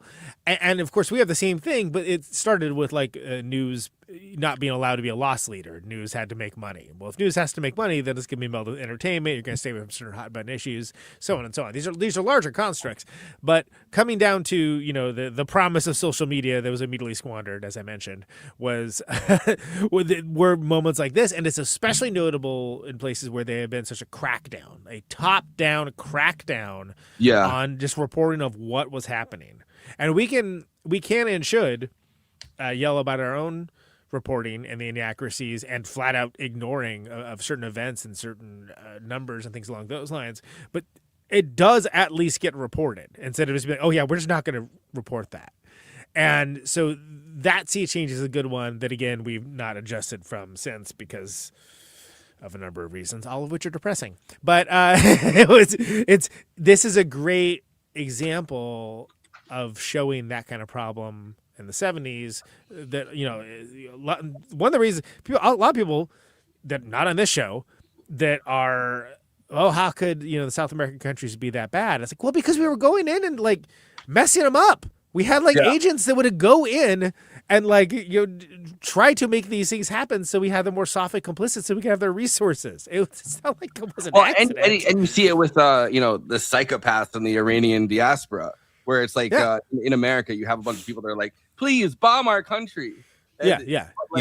In every single South American country, there's a political elite, especially during the Cold War, but like included like now too, where it's like if things change too much or if things get like I remember a big thing about Brazil was that people were starting to be angry that they started seeing poorer working class Brazilians at the airport.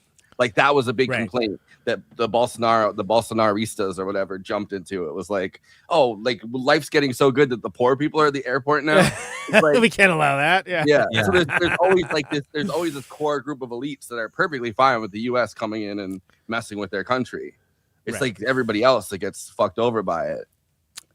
There was a demonstration in Vancouver. I think it was today or yesterday, of people like chanting praises for Trump and fucking Netanyahu. Aren't there like Alberta separatists too, apparently? And I'm like, what?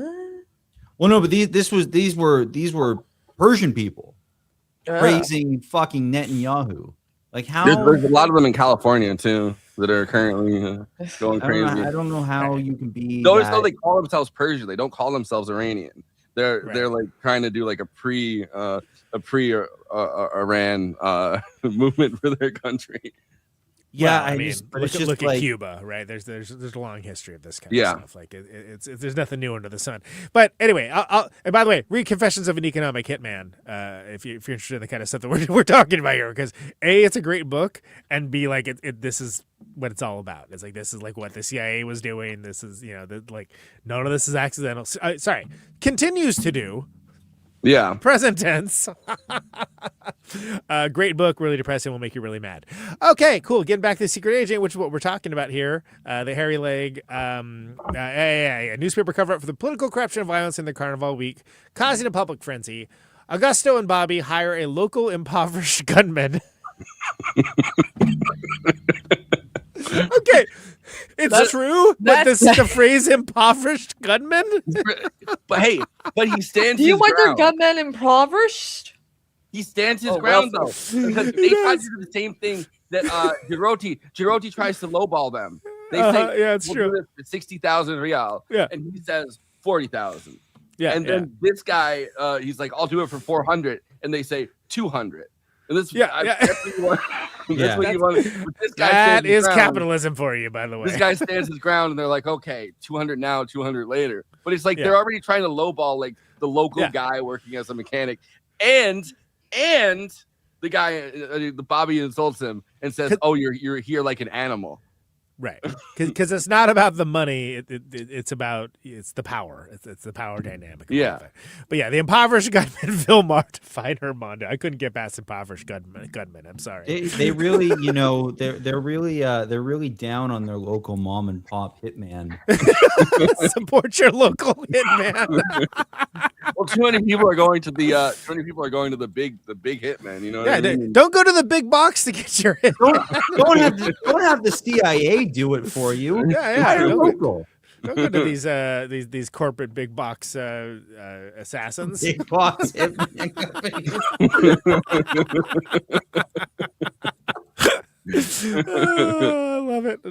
Love it. Now with Amazon Prime, anyone can do it. You can have it overnight for free if you beat your shipping. Uber hits. All right, clip that. That's got to be it, right? Yeah, it's got to be it. 1-1-1-1. All right. Sorry. Get back to the plot. Anticipated departure. Armando bids farewell to Donna, Sebastiana, and the other refugees. Kristina, over to you. So the following day, Armando's cover is blown after Bobby reveals Sir Alexander. Vilmar identifies Armando but fails to kill him, shooting Orlando and a fellow police officer. Okay, crazy. This sequence. That sequence is fucking incredible. Oh, if this movie was just people in a room, like for 2-3 hours, however long it is, and then the sequence happens, it'd be like amazing. That was amazing. But like it's not. There's a bunch of stuff that happens. When it hits this, it's like, oh, we're in an action movie suddenly. Okay. Great. And it's so gnarly. And I ascribed it in our watch party as Stephen King-like in the way that it's not clean and easy. It's like that dude's skin is like coming off, and it's like, oh my God, like this is like gnarly. Yeah. Which is what that violence looks like. Another one with a bad bad hitman. Yeah, adding to the bad hitman list. Sure. Yeah. No, there's my favorite part probably in this whole movie, or one of my favorite, like leading up to my favorite part. I think the chase is my favorite part, but Vilmar, the impoverished hitman, he has the only picture that they give him of Armando is the picture where he looks like Che Guevara. Mm-hmm. So he has the Che Guevara hair and the beard, which all right, I kind of get why the capitalist guy got so mad and wanted to kill him, but because now he has short, nicely styled hair and a mustache in this part of it, right? The guy can't tell whether it's really him, so he has to go Armando, And then he you can see him like fighting, turning around. And Yeah, because doesn't he's sitting do it. there, he's like filing Yeah. stuff away, right? And He's then it's like, not my name. It's not my name. It's not my name. Which and his coworkers are like, what the heck? What? In multiple scenes in this, they talk about how hard it is to go by a different name. Also, right. But before we move on from that moment, and there are other split diopter shots in this film, but that split diopter shot is So maybe good. my favorite split diopter shot. Yeah, It's so there's good. that one, and It's then there's so one where fucking good. Like where he split first diopter sees is his- fucking back. he first They're sees back. his son. He walks into the room and first sees his son, and there's that one. There's that split. That one's diopter shot great. too. Yeah, But the one with the guy calling out Armando, and they also cheated because in the shot before that, Wagner Moura is not looking directly away from the guy. He's looking like perpendicular to him, and then they cut to the split diopter, and they're facing the same direction. It's so good, man. It's a totally different type of shot, but it reminded me of the blowing the match out in Lawrence of Arabia. Like that shot is cheated too. Sure. That's not how he's positioned in the room. He's not positioned like blowing the smoke through the cat's ear and stuff. but those when they cheat like that, right? It adds to like the fact that you can't exactly trust this as a It's narrative. unreliable. Oh, of narrative. course, there's so many layers to that, but just everything about that scene. But man, that split diopter shot is That's like so good. Well, and we went into it. We did Jaws finally last year, and we probably spent about at least 5 minutes talking about split diopter shots, right? Because it is like that's the movie that brought it to everyone's attention. Really, I mean, there's in Which I that think era, this is De referencing- Palma. This is definitely referencing because Jaws is such a big part of Right. the movie here. And it's like Jaws is, which I really love the picture of. There's a picture of a float with the hairy leg in it, and it's the Jaws mouth because Jaws had taken specifically Recife by storm so much because there were so many sharks on the water there that everybody was so into it. So. Yeah. So how we get to him kind of being exposed, like, this ain't good, and then, it's just in the plaza, and dude just starts shooting. yeah. And first we get that scene where like he goes up and is like, "Hey, I think I need a gun, by the way," and he's like, "Oh, what's wrong?" Because the guy earlier in the movie was like, No, you a need knife. gun." You always bring a knife to a gunfight. Remember that. Also, another fake out. The way that they set up these cops, you think they're gonna walk out in the plaza and just fucking blow the guy away while he's in the phone booth, and that is not what instead, happens. They do it like the stupidest way possible, where they're like, "Hey, you hitman guy, And he's are like, you here to do some I forgot hitman?" my ID. Yeah. And then he blasts him, like dude like loses part of his face. Like it is so nasty and brutal, and like people are just like, "What the hell?" Running around. Also, it shows you how incompetent it is to hire a third person because the cops in the town are already aware that Bobby and his stepfather are there. They're the ones that pick him up from like when they drive in and they pick him up and they go for a ride. They're like, "Oh, you're not taking us for a ride." It's like, "Oh, we're taking you for." They have this whole like the whole back and forth on it. But because it's not them, because it's they hired this other guy. This guy that they're like making an awkward joke about it where it's like, "Oh well, if we were taking it for a ride it'd be different, but we're going for a ride." Ha ha ha ha. It's like, what is going on? And then they're like, back there we have like a 213 and a 187 and they're like there's like a rapist and a murderer, but they're good boys. Yeah. So that's unsettling too, because again it's just this casual. But what I'm saying is, so if it was the two hitmen, they would have known, oh, these are the hitmen, but because they've hired a third guy and not an impoverished hitman. They're like, oh, we don't know who this guy is, so it makes sense to go try to like kill this guy.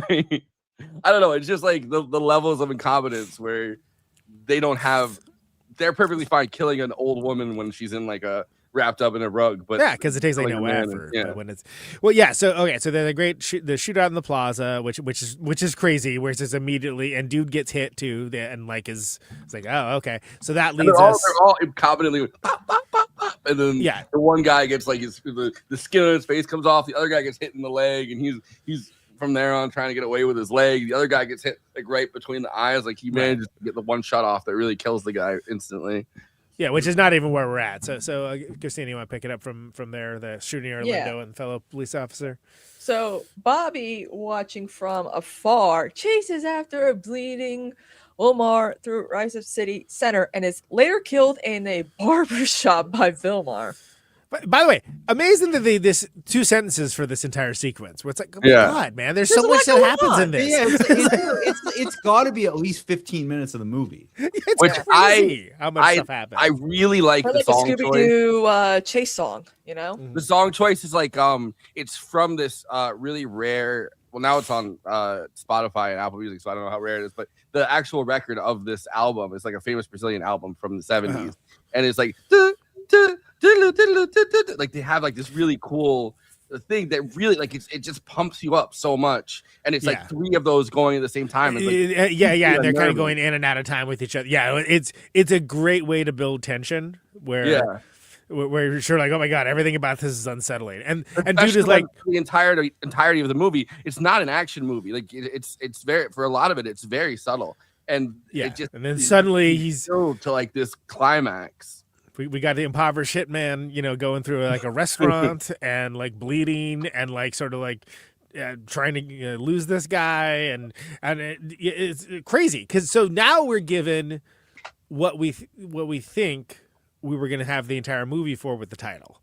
Yeah, is this kind of action? So we do get it, but it's after what seems like 7 hours of story. So it's even more jarring when we get it, but really cool. Like it's a super cool sequence. Like it is like a really great action sequence. The one that I have to say though, in general, I did not feel the runtime of this movie. It despite how like talky it is, like this movie went steamrolled. It's heavy vibe. If you can match the vibe of it, and like I think it moves along better than if not. I know some people struggle with it. The first time I watched it, I didn't get it at all. The second time I watched it, I did get it, and I was like, okay, this shit clipped through. I think some of it is just like how into because I don't know, I have such a bad attention span sometimes, but like you look away and you miss key details in this, and it's like the first time I think I was struggling through that, and the second and third time I watched it, I was like, oh shit, all right, now I can connect all these pieces together. Yeah, we didn't even talk about the cat with 2 faces. Oh yeah. I mean, that's, yeah, absolutely. Great character, right? Of just like, and what is that type cat of actor? Cat? Yeah, absolutely. What is when that happens? That there's a name for that type of cat. I can't think of what it is, but I mean, they gave it 2 names, but like there's a name for that style of cat. I mean, that like when Siamese twins. Like, just kidding. Conjoined. 2 cats and one. Yeah, I don't. Great cat. A rare condition known as a Janus cat. Janus cat. I was gonna say Janus something that. Yeah. Right. Yeah. Yeah, we didn't even mention that earlier, but which takes that cat is not harmed in this gunfight. Just so we're clear, people that are worried about that. Thank you. Kleber wrote, the secret agent during Jair Bolsonaro's government. The story suggests the elites use the military for their dirty work, yet even they outsource it, exposing their income. I think we touched on all that stuff. Yeah. We just talked about that a little bit. Okay. So, anything else to add with that crazy action sequence? I mean, it's nuts. Like you could see Bobby getting got from like a mile away. Like the second he said that guy was like an animal. Yeah. That is like, oh, come on, like that's and on multiple occasions in this movie, like there's the one moment where he's sitting there and he drinks the entire scotch that's poured in front of him, which you don't want to do as a hitman. Like that's one of the first signs you're incompetent. If you just drink, like you're automatically drinking on the job to show that you're a man. Yeah, right. It's one of the you do not want to have your reflexes dulled by like drinking like far too much alcohol if you're say a hitman, But, yeah. I mean, I just special shout out to the POV shot from the one cop who gets his eye blown out. And the fact like it's directly his POV and you see like the blood burst out of where his eyeball would be. This was a year. Like the lens. This was a year of surprisingly great action sequences for non-action movies. And let me explain. So we got this for Secret Agent, Eddington. Shockingly great action sequence at the end of Eddington. And I still haven't seen it. There's a great action sequence at the end. Like you're almost not prepared for it. Ari Aster kind of does that though. He always kind of set piece finales his sneak something in. Splitsville. great fight sequence in Splitsville, everybody, that again presents as something far dumber than it actually is. Really great movie. But yeah, we got a lot of like some of One battle after weapons, one battle after another. Yeah, I mean, we've got so many great action set pieces this year. Like, and I wasn't even thinking about it until I was like, wow, it seems like there's kind of a cool surprise action sequence in like almost every one of these movies where it's like, that's really badass. And it's not like it's a movie that's an action movie. Yeah, I feel like Right. sometimes directors really want to like show that they can do that, which I always love. Where Yeah, it's like yeah. you gotta like you're like, look, I could do this too, showcasing your own talent. So yeah, a great sequence, and I love that that ends that part of the story pretty much. The Marcelo Armando part of the story, right? Yeah. So it's like what a way to end with a bang, so to speak. So bring us home, Kristina. Right. So in the present day, history student Flavia researches Elza's Resistance Network through audio recordings and newspaper archives, learning that Armando was murdered and framed as a corrupt professor. Traveling to Recife, Flavia meets with Fernando, now a middle-aged doctor who agrees to be interviewed after Flavia donates blood. The pair discuss Armando's political past and subsequent assassination and the identity of Armando's mother, India. Fernando states he does not have a single memory of his father, but fondly recalls watching Jaws with his grandfather at the cinema, which has since become the blood bank where he works. Dun, dun, Yeah. dun, dun, And- dun, dun, dun. So first of all, crazy that of course Wagner Moura also plays the adult version of Fernando, right? But with no facial hair and blue eyes. Right, like Yeah. changes up the It's entire like, whoa. look. Yeah, and the lighting changes, everything about it changes. How devastating, though, that this character that we've just spent 150 some odd minutes with, and then it's like, oh yeah, the only thing you know about him is that he was assassinated, and even then he was framed as a corrupt professor. It's like, oh yeah, that's it. Great, Well, not the old, really the happiest ending, huh? Well, it's like the old Chappelle bit where it's like, oh, sprinkle a little crack on him, Johnson, but they're like, oh, sprinkle some textbooks on him, Johnson. You Yeah. gotta Yeah. sprinkle corrupt professor. That's a good bit. Yeah. No, but it's heartbreaking, right? Because then you see his son as an adult. He doesn't even know him. Like, wasn't a part of his life. Doesn't like have any memory of him. And like the only thing he remembers from that time, watching Jaws with his grandfather at the cinema, which is like, oh. He's such a Kleber Filho character. He's like, the one thing I remember is I went to the movies. Yeah, right. Exactly. This whole documentary is like the thing I remember most about being a kid. I went to the movies a lot. Right. Speaking of like kind of the self inserts and stuff, I sort of related to that. Before I saw Secret Agent, like I saw it within this year. Like I saw it really late. Fairly recently, sure. But I saw so many press things with Fija where he was basically like talking about, like he was talking about the movie in a way that was essentially like, man, whoever shot this way is a fucking genius. And then the interviewer would be like, that was you, sir. And then he'd be like, you're goddamn fucking right it was. That rocks. I love that. Big up himself. Great. He's very big on at least at this point in his career, like the idea of memory and like the way that memory is channeled, and like the I mean, I kind of hate that the phrase is overused, but like generational trauma is remembered. And this movie kind of does a really good job showcasing that. I think it's brilliant that every once in a while we get reminded, like in the present day, they're kind of just, there's these college students just listening to this, and that's their engagement with it. Like they're like, wow, this is a really interesting story. And then sometimes we get facts about it, like told to us, like we're reminded, like, oh, so you're saying Armando is actually Marcelo? And they're like, yes, that is who it is. Yeah. Oh, okay. And then we go back to listening to it. So, and we mentioned Pakula, of course, but I also feel like there's some pretty good Altman influence.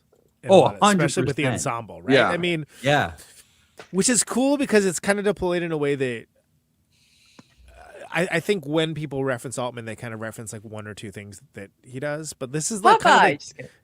Right, it's all mostly Popeye, right? But I think that this clearly shows Seats of That, Scorsese, Peckinpah, like just like all like the 70s like auteurs, right? But it's interesting. There's a thing where there's a 13-minute video where, and I was gonna pulse up, but I didn't. Where he goes through every movie that inspired this. Oh, really? Okay. Does he have Yeah. like stuff like that and like Borman and stuff like that in it? Because it totally makes sense. Like it's the vibes are perfect, right? It's like and it doesn't owe too much to any one of those filmmakers. It's just definitely like it feels like it.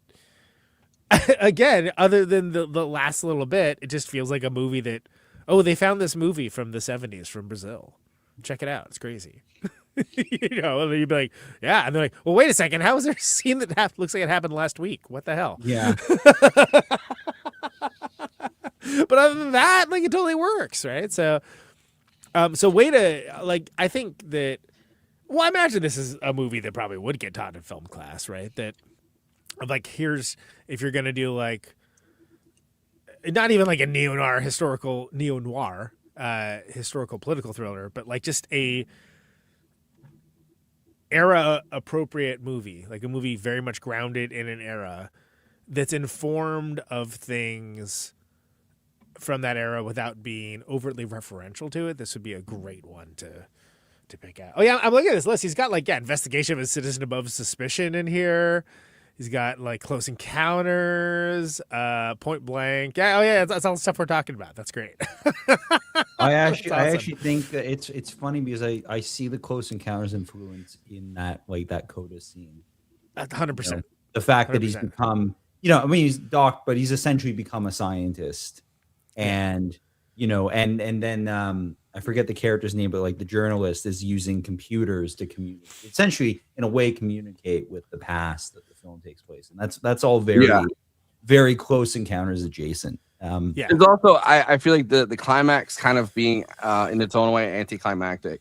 Close Encounters, like sure, well, yeah, and absolutely, and that's a 70s sort of hallmark as well, where it's just like, all right, movie's over, go home. It's nice you guys communicated with aliens. I hope it works out. Aliens. We'll figure that out later. But yeah, I mean, it's not so it's not a very optimistic ending, but it's also like a very pragmatic ending in the fact that it's all just reduced to like one sentence. It isn't even really true, that like everything we just saw, but then without the choices and without the actions taken, this man who works in a something of a life-saving capacity would not be who he is and would be around today, even if he himself doesn't know that, which is the tragedy of it.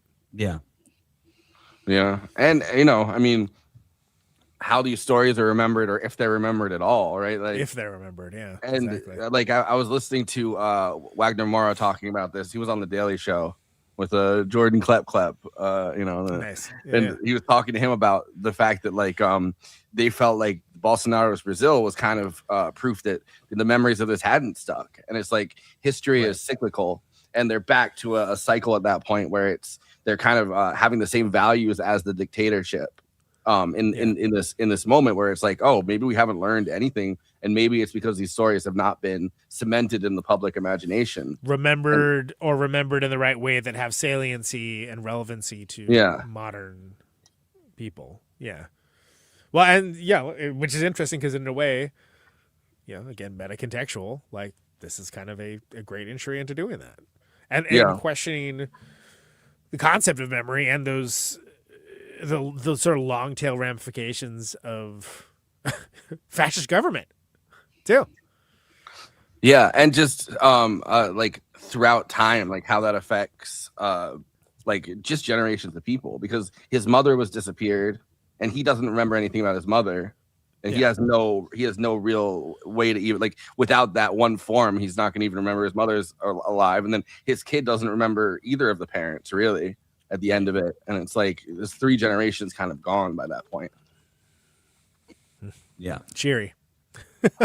Also, I'm seeing a pattern with films in like the 2020s that, and these are totally disparate films in all kinds of genres, but they approach like memory and memories in really interesting ways. And I think this qualifies as one of those films. Like, you know, I would put this in that sense, like it's Secret Agents exploring memory and even like in terms of flashbacks, really in a really interesting way. Like After Yang did it in a totally different way. Yeah. And even fuck, man, like it's such a random shout, but like Nirvana, the band, the show, the movie does something with flashbacks that's really fascinating, and like memories and how we perceive our own memories of things that happened, even things that happened like to us yesterday, never mind 50 years ago. Right. Generationally. It's just there are so many movies that are coming out right now that are like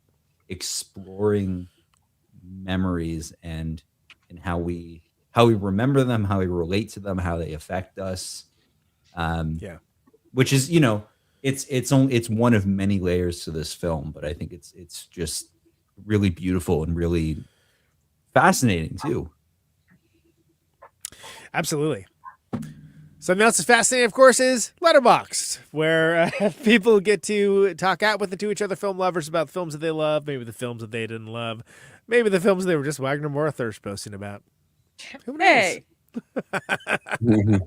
And of course, everyone gets to express their opinion. Everyone gets to chime in, opine about the movies, not just Siskel's and Eberts of the world. It's a bottom-up democracy. Everyone gets to have their say. This is best expressed succinctly, of course. For the purpose of this bit, we're weekly. I, Conan Neutron, gather together the most charming, eloquent, funny, or ridiculous one-liners and present them for Forrest and the panel to react to. That's what this bit is. These are the Letterboxd one-liners for the Secret Agent. Let's roll them. We stand a 77-year-old anarcho-communist. Yeah. I mean, it's amazing that she didn't even have an acting career until 2019, you know, like and now she's kind of been the face of this campaign for best picture / best actor / you know, I the other two I think it's up for are I think screenplay, I want to say. Casting. Oh yeah, casting and international. Yeah. Oh yeah, and international. Yeah. So it's like she's been the face of this international Oscar campaign essentially. Love it. I still hate the fact that it's like films from America and then films from everywhere else, and it's like, let's have one award. And then it's always like one foreign is also included in the best picture. Yeah, well, I mean, maybe we're moving up. There's two. That's kind of more of a recent construct, but like that's good, you know. Yeah, I mean, in the years where there's only one, it's automatically like, well, that's obviously going to win international feature because it's the only best picture nominee. At least this year there are two. So like, and I think the categories we'll get into that I think later, but category is really interesting. It is. So stay tuned to the after party for that, people. I'm voting for Surratt. Everything in this film is beautiful except for that shit ass doggy door Clovis built. It's not his fault. She told him to put it in there, and then he did, and then she's complaining about it. It's so funny that like that's our introduction to the character of Clovis. She's except for this shitty doggy door that's right here, and he's like, "Hey, you told me to build it. I said I didn't want to." And she's like, "I know it's not your fault, but it is ugly." And it's like, leave my boy Clovis alone. He did nothing wrong. Before that, there's such a great line that he says when he's talking about how his family rejected him for being gay. And I say, great. No, when he's talking about his family rejected him for being gay, and she's like, "You're a man. You're just not their type of man." And I loved that. I loved that. It's really good. Standing up and cheering every time they introduce Wagner Moura with a different variety of facial hair. Take a shot every time. Take a shot every time Wagner Moura has a different. You'll take at least 3 shots. Blacked out before the action sequence. and then nobody can recognize him. Like, who is that? Is that the guy from the photo? I gotta go back. I gotta watch this movie over again. Biggest surprise is that the critically acclaimed film in which a severed leg goes around kicking people in the crotch is not If I Had Legs, I'd Kick You. That's true. Yeah, that's right. There aren't even that many legs in the If I Had Legs, I'd Kick You. I know, not 8, like a spider. I mean, for false advertising. I guess ASAP Rocky breaks his leg, so that's a leg. But that's one less leg one last leg. One leg after another. Yeah. Do you find that to be true? I wonder if the actress who played Elsa required a fan to blow a soft wind through her hair every scene, or if that's just her. That's just yeah. her. It's been happening to her She since rolls. Bikini Island. It's like when you're doing like those like shampoo commercials, and it's like, yeah, why does your hair have to have wind blown through it? Feel the wind on your skin. No Yeah. one else can feel it for you. L'Oreal, wasn't mad at it you're for whatever reason. irresistible. Ah. She deserves it. I know there's a wiki feet. Oh boy. But is there a wiki belly? That's plenty of big old man bellies in this one. Well, he gets got in the end because his father-in-law doesn't use Ozempic, and he's just so slow with walking down that our fucked up impoverished hitman is very easily able to follow him to where the guy works. That's true. Forrest, I don't know how to tell you this, man, but they didn't have Ozempic. What do you mean? What you mean? It was sold out? Exactly. Yeah, we'll go with that. Yeah, sure. Wagner Moura really earning his place in the canon of great hands-on hip actors here. True. He And was you don't get many already of them. there. You don't get many of them because I think a hand on hip is a little bit like seen as a little bit effeminate. So it's not a lot of actors are willing to be the great hands on hip actor, but Wagner Moura definitely is. That's why Wagner Moura is like the man's man of actors, because he doesn't give a fuck. He's not afraid to put his hand on his hip. Nothing I ain't more afraid. masculine than not I giving a ain't shit. afraid to put my hand on my hip. If you like to look at faces, have I got a movie for you? A lot of good faces in this one. Good bellies, good faces. If I had A lot of faces, good I'd faces. punch you. You know. Also a lot of probably in a technical sense unnecessarily close-ups. Yeah. I think it works great. Yeah. And I think it works very Because well. they wanted to do the lenses. They wanted to use the imperfect lenses to do those close-ups. Yeah, I just create think unique look. like technically speaking, you could have been you could have gone a little further away from his face. You didn't have to do like eyeballs. But I think it's great. But yeah, By the way, the hands on the hip thing. Now I'm thinking about Tony Curtis, the thing that Kristina sent. She was like, Tony Curtis wouldn't watch Brokeback Mountain because John Wayne wouldn't have approved. And now I'm thinking like, oh yeah, the Tony Curtis wouldn't have watched any movie where a man places his hand on his hip because John Wayne wouldn't have approved. Yeah, there you go. That's good. That's good. Can't stop thinking about that cat. Edit those cats. Yeah, those Janice cats it's a fascinating thing. Yeah, it is. But it also is metaphorically, man. It's like like in this movie, he has two faces. The face we see and the face he doesn't see. He's two people at the same time. Yeah, man. It's like that. It's like that Lou Christie song. Two faces have I. I don't know if it's like that, but can't yeah. say familiar about that, but yeah. So is that where they got Janus films from? The Criterion arm that does. Well, it's the like distribution? but it's the ancient Greek. It's the Roman. It's the ancient Roman god of the two-faced Roman god, right? Okay, time, yeah. Sure. Okay, makes sense. But that's definitely where they got the Janus cat from. The temples of Janus, like they had them across Rome. Yeah. Yeah. Need an entire movie about the leg. If I had legs, I'd kick you. Yeah, exactly. Well, no, That if is I the had legs, movie. I'd kick you is about the guy that doesn't have his leg anymore. Right, because the leg And ran he's like, away. he's like, if I had legs, I would kick you. These legs don't lie. You know. Those are Letterboxd one-liners for The Secret Agent. Please follow the show on our Letterboxd HQ account at Movie Night Extra, where we have stories and attendant short form material, all sorts of great stuff, the great movies that we cover on this very show, as well as fun lists and things along those lines. Follow us on there at Movie Night Extra. The Dictatorship Hater, very brave. Over there is Forrest and Always Flacco. Some people like Some them. people like them. Thanks, Chuck Schumer. At Always Flacco, you can follow him for the stuff he logs in this show, as well as so many other things on the Letterboxd platform. I am the impoverished hitman at Conan Neutron. I changed it. What was it before? Harry leg lifts, which I thought was pretty good.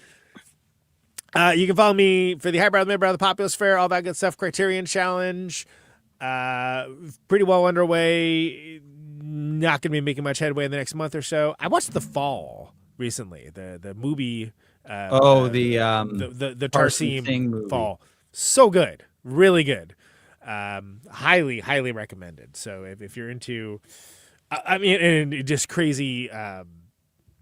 Practical effects, practical locations, like pretty insane stuff. Also, how is Lee Pace not like a leading man in movies? Because he's fantastic at everything he's in. I love them Pushing Daisies. Pushing Daisies, he's great. Halt to He was Catch great Fire. in the Twilight movies too, man. Like shit. I can't He's good speak at to everything that. he does. The Foundation, he's great in that. But it's like how is this guy not like a leading man actor? I don't understand. Anyway, Lee Pace is in The Fall. The Tarsi movie, highly recommended. I know it's on Mubi, so some people are not going to watch it. Yeah, because it's got a dopey name or whatever. But it's been a watch list for years. It's really, really great. That was a recent watch for me. Last one for a bit though, because I'm going to be out on tour. Kristina, not German, South American, by the way. Adam Kristina on the popular letterbox format. You can find her and see what she's logging. I think last one was Wuthering Heights, right? Yeah, I'm gonna be doing The Bride too, because I still have to collect my thoughts. All right. I'm gonna watch it Friday. Okay. It's so fucking good. I don't give a fuck. Everyone's wrong. Here's the thing. They're gonna do that while I'm out on tour. So people if you like people it that are much. fucking mad at Heathcliff when he's exactly how he is in the Wuthering Heights. books. So it's Well, like, why are you mad at Bride. getting No, we're talking romanticized? about the Wuthering Bride. Heights. Yeah, let's I talk about The also Bride. like Wuthering Heights a lot, but The Bride is fucking fantastic. Yeah, I'm gonna see The Bride on Friday. That's what I thought we were talking about. Yeah. Anyway, I'm still trying to back announce this bit. So Zach B. Marsh, the Wagner Moura nominee predictor. You can follow him on Letterboxd. Great follow. I've been following Zach for years. He's wonderful. Follow him on Letterboxd if you can. Let's hit it with the plugs. If you're watching us on YouTube, please like and subscribe, and then hit the bell to get notified whenever we're streaming. And we'd humbly request that you watch the video to the end, because it helps us with the algorithm and helps more film fans to discover the show.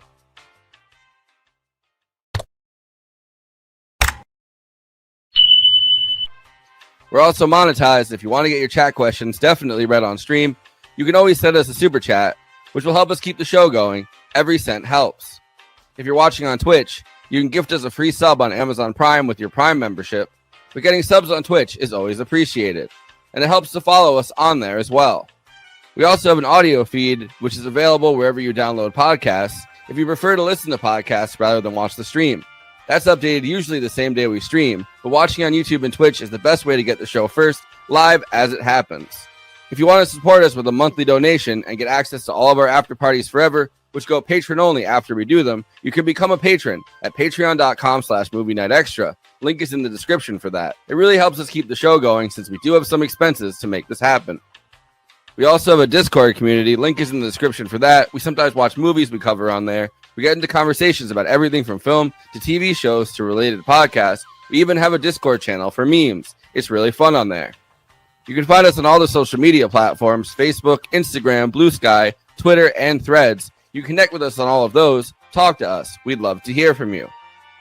Lastly, we recently made a TikTok at Movie Night Extra where we're putting up short form clips from the episodes. Okay, passing this to Conan so he can tell you about his music and this week's Protonic Reversal. Conan, who's on Protonic this week?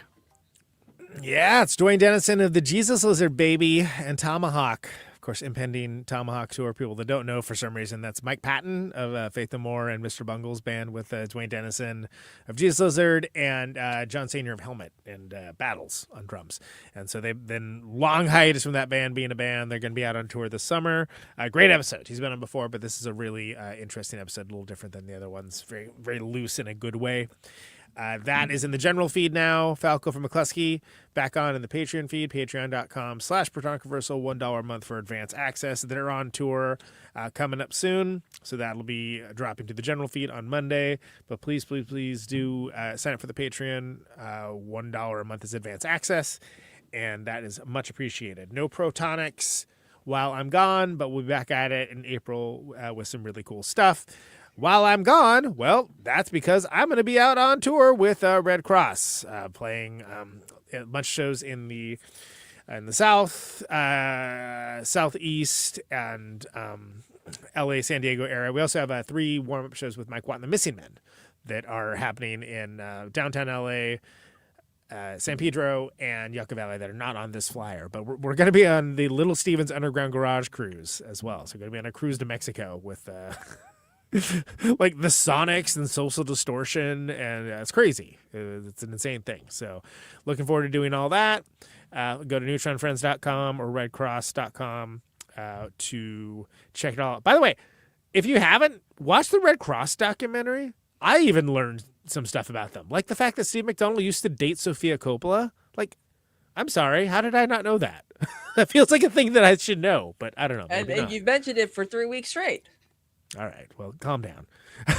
I'm just saying it's worth a watch. Like, and it's a notable fact, and I'm going to continue to repeat it until it gets the proper reaction, or literally any reaction at all, other than you mentioned that before. So that's it. Secret Friends time starts basically Sunday the 2nd. The Oscar stream's over, so check that out. If you know people in those areas, please tell a friend, tell none of me, tell a friend of me, et cetera, et cetera. You know the vibes. So Caterwaul, first 11 bands have now been announced. We announced Rye Coalition, playing for first time in 4 years, and for the first time off the East Coast in like 20 years. Amazing rock band. They played with the Foo Fighters. They played with Queens of the Stone Age, White Stripes, so on and so on. Really, really great rock band. Really awesome. I'm over the moon that they're playing Caterwaul. So Ticket Stripe is where you get the tickets for that. Go to caterwaul.org. 3-day passes are up now. We're announcing the rest of the bands in the 20th, and that's also when prices go up. And then there's going to be a full reveal in April for the schedule and single-day tickets as well. So check it out if you're remotely into any of those things. Lastly, I mentioned in the context of the show, I was on Film Splaining with Martin Strange, doing All the President's Men. And that was a great episode. He's doing a bunch of movies from 1976 because it's the 50th anniversary of them. We've talked about that year a lot. That's the Network year. That's the Rocky year, so on and so on. And it was the first one in that series. It's a good show. People who have been in the orbit of this show have been on it. And I was honored to go on it and talk about how a movie that's basically a bunch of dudes talking on the phone and writing down on notepads ends up being really exciting and kind of like a spy movie, which is very impressive if you stop and think about it. So there you go. That's it for me.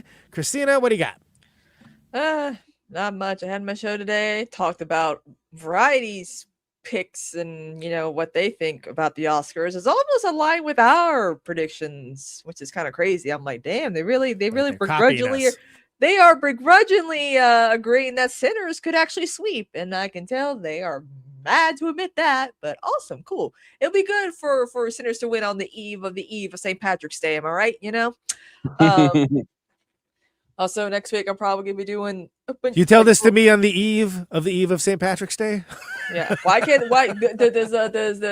St. Patrick's Day have its own Festivus? And next week I'm probably gonna be doing a lot more streams. Got to get that rent paid so I don't get another fucking eviction notice. And yeah, I'm probably gonna do what I'm gonna do is probably have an audiobook playing, a Bridgerton book or some type of book, maybe Wicked or something, while I'm doing my laundry, doing chores. Because do you know how many people will just watch people do dishes and do nothing, not even talk to chat? A lot of people do, and it's weird. Yeah, that is weird. Whatever floats your boat. So, and also, Forrest, we got our show tomorrow. Yep, we got our show tomorrow, and we're talking about probably more Iran stuff and probably the Oscars. All the girls that the U.S. government liberated via death. Yeah, cool. Yeah, via bombings. Yeah. And then also probably we're gonna be promoting our Oscar stream on Sunday. Yeah. Also Saturday, this Saturday, 8 p.m. Eastern, the eve before the Oscars, we are watching Sinners because apparently some of y'all have never seen Sinners before, and some of us haven't seen it enough. So I would have watched it. I would have watched it a 17th time if I could. I would have given Sinners a 17th nomination. Yeah. You You find that to be true? Yeah. Oh, okay. Yeah, it's yeah, and of course let's not forget that we got our big Oscar stream that we do every year coming up this Sunday, where we live stream during the Oscars. We have friends of the show on to pontificate, to react, so on and so on, and that's coming up at the same time as the Academy Awards. So be like a lot of people who blunder into our stream thinking they're watching the Academy Awards, then seem to hang around. So, okay. Yeah. I can't wait. I wonder how, because I think next year is when YouTube gets the rights to the Oscars. Are we allowed to react to the YouTube stream? I don't know how that's going to work. That's going to be interesting. Only on Twitch, weirdly. Yeah. You cannot watch YouTube content on YouTube. And yet everyone's like, you need to start making more. You make more money doing YouTube content. I'm like, how? You can't even react to YouTube content on YouTube. React to Zach Marsh's plugs. Zach Marsh, what are your what do you got coming up? What do you got going on? Well, first, I just want to say I love that you guys are the only people who use my middle initial. I only did that on Letterboxd because I just like Zach Marsh was taken. Like that was most of my social media. What do I have going on? That's how it became Conan Neutron's proton controversial. There was another thing. I was like, yeah, well, this one's Conan Neutron's proton controversial. And then years later, people think I'm a raging egomaniac. I was like, no, there was something else called that.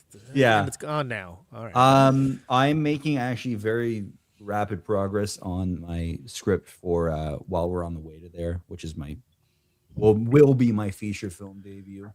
Fantastic. I'm making really just suddenly, finally, after like two and a half years, I feel like I'm on the home stretch with the script. I have an idea for a second feature called You Used to Walk Along with Me. Apparently all my scripts are taken from song lyrics. But that's going to be more of an ensemble deal. So as soon as I finish the script for While We're on the Way to There, I'm going to launch into the first draft of You Used to Walk Along with Me. And beyond that, I'm just, I'm on the audition. A lot of traveling going on in these titles, huh? Yeah, well, it's I'm a music guy, and the references to the songs fit the subject of the film. The songs in question, which respectively are the Hollies, He Ain't Heavy Is My Brother, in the case of While We're on the Way to There, and Always Something There to Remind Me, in the case of You Used to Walk Along with Me. Both those songs are in the scripts. I cannot make the movies without using those songs, so hopefully I can get the rights. And they're very relevant to the story and the characters in the respective films. So it could be a motif that I continue on with beyond that. We'll see. I've got to make these two first. And beyond that, hopefully you'll see me in something soon. I'm still just, the audition grind is endless and bookings are elusive, but I'm still at it. And I know it's just turning over, the right stone. Yeah, keep it up. Keep going. Yeah. Do you have final thoughts about The Secret Agent? The Secret Agent is a fucking masterpiece. I love the film. Again, I think it might be my favorite Brazilian film of all time. And I have blind spots, so there could be things that usurp it, but total masterpiece. Thrilled about its Oscar nominations, which we'll talk about in more detail. And I think I just in talking about it with you guys and either rediscovering things that I kind of had in the back of my mind or new thoughts about it that I hadn't had. I think I actually love it more post-stream than I did pre-stream. So nice. Just an incredible film. One of the best of last year and one of the best of I think the 2020s so far. Word. Kristina, final thoughts. In an award season where a lot of movies really delve with like fascism and like left wing, revolutionaries, I feel like, with Oba, I feel like this movie should get more credit, I think, because it does take place at a time and in a country where it's like this shit has happened more than once, especially, recent years with, Bolsonaro doing the January 8th, 6th, whatever the fuck. And then Lula coming in, it was still a surprise that Wagner Moura won the Golden Globe. A lot of people, he could still probably pull through as a dark horse candidate. You never know. It's like, with Jessie Buckley. Everyone thinks like there's no way in hell she's not going to get that Oscar, right? But even though a lot of people they're saying right now in Brazil, Flavio Bolsonaro, like his oldest son, is polling neck and neck with Lula, and it's like they might be heading towards another Bolsonaro. Oh my God! Talk about history repeating itself. Jesus Christ! Have people not learned the goddamn thing? No, Anyway, they haven't. I'm gonna answer that. No, they haven't. They never will. They never will. Look at this country. Of course we haven't. Yeah. Exactly. He's gonna do what Trump did, just let his dad and his friends out. Yeah. Exactly. Yeah, exactly. Mm-hmm. So, again, really, again, like with Zach saying, like this is like top 10 like Brazilian like film for me, and I feel like this film is gonna have such a lasting legacy, especially considering the performances, the style, the plot. It is a lot of movie. If you're someone who loves a lot of movie, this movie is definitely for you. It's a whole lot of movie. A whole lot of movie, kid. that should be like the little tagline. It's a whole lot of movie. The secret agent. She's a whole lot of movie. All right, Conan. Final thoughts before we go to Zach Marsh's Oscar picks. Yeah, the plot points in this are simple, but with cool derivations and kind of side quests, and I think all of that works so well because the 1970s Brazil vibes are so immersive, and I think this is interesting because it's a political thriller without any of the normal touchstones and looks of that genre, and that's really hard to pull off. So the culture and history in this is very rich. And the performances are great. Wagner Moura is definitely the standout, and it makes sense that his performance is so buzzed about and, serious consideration for Best Actor. Don't count him out. I think it will absolutely win the international feature. And while there are other movies that I might have favored that did not get nominated, that's not a result that I would be mad at, especially having now seen it a second time and being able to immerse myself a little more in what the film is doing rather than my initial preconceptions of it. Very naturalistic, layered performances. It does something real special, and that's worth rewarding, and it's worth watching. It's worth talking about. So there you go. The Secret Agent, everybody. If you haven't seen it, I don't know why you're watching this, because we just we spoiled everything in the movie. Yeah, every single detail of the film. We did like a frame by frame. Even how many faces the cat has. But the 3 faces of Eve with the 2 faces of cat. Two faces of cat. I also feel like this is one that people are going to be talking about for a long time. I think this is one that's sometimes movies are just like this is a big deal that year and nobody ever thinks about it again. I think this is one that's going to stick with people, and I think it's not the only one this year, but I think it's one of the movies that people are going to be like, oh yeah, that one's really awesome. So there you go. Live listeners tune in on the after party where Zach's going to give us his picks for all the Oscar nominees as we do the last one of those for the season. Before we do 7 months of award season that we seem to be going through. Oscars. The real Oscars. Make a hashtag make the Oscars in February again, Yeah, I mean, I feel it was kind of flabbergasted. I was like, it just prolongs like the discourse. That's fine for us. We're a talk show. It's prolonging the discourse. You don't want to prolong the discourse. They're prolonging the discourse, Jerry. I mean, also do varieties like, Marge Supreme should have gotten a nomination for best hair and makeup. I'm like, for what? Timothy Chalamet's eyebrows and acne scars? What's going on here? You guys are prolonging the discourse, Jerry. They're prolonging the discourse. Prolonging the discourse. All right, tune in for after party for more of that. Oscars discourse. This is the Oscars discourse. They're prolonging it, Jerry. They're prolonging the discourse. All right, see you guys over on the after party.